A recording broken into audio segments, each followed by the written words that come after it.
Matapos po yung pagkakaaresto kay dating Presidente Duterte, nakaranas po yung aming mga kliyente ng bashing, intimidation, vilification, at pinalalabas na sila ay mga nagsisinungaling at mga bayarang biktima.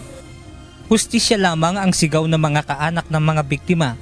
Ngunit sa ngayon, nagiging tampulan pa umano ng fake news patungkol sa kanilang kaanak na nasawi sa madugong kampanya kontra illegal na droga ni dating Pangulong Rodrigo Duterte. Kung kaya kanina, nagtungo sila sa tanggapan ng National Bureau of Investigation Cybercrime Division upang humingi ng tulong para matukoy ang mga nagpapakalat ng fake news online.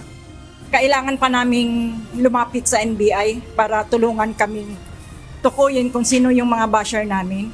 Kasi nga po, matagal na po namin hinihintay ang hustisya na hangad namin. Pero ganun pa man, mas malala din ang naranasan namin sa mga basher namin. Ang panawagan lang po namin ay hustisya, pero ang ginagawa nila pambabaligtad sa amin.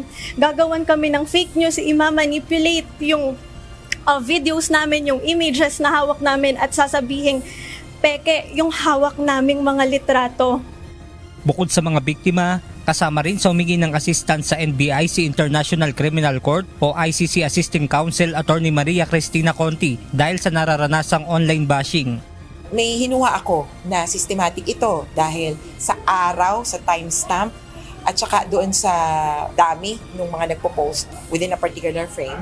Tapos walang follow-up.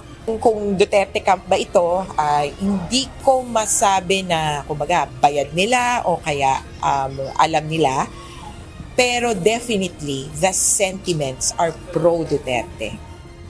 Sinabi pa ni Attorney Conti na ang pagtutol ng mga pamilya ng drug war victims sa paghingi ng interim release ng dating Pangulo ay posibleng maging batayan ng ICC para sa kanilang desisyon patungkol dito.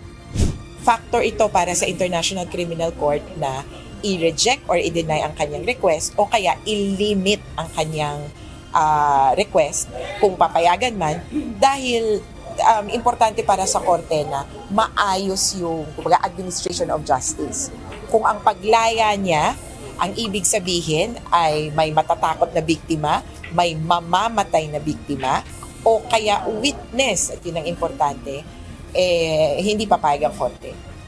Samantala, positibo naman ang tugon ng NBI sa request ng mga pamilya ng drug war victims. Benedict Samson, UNTV News and Rescue. Diyos ang aming sandigan, serbisyo publiko ang aming pinahahalagahan.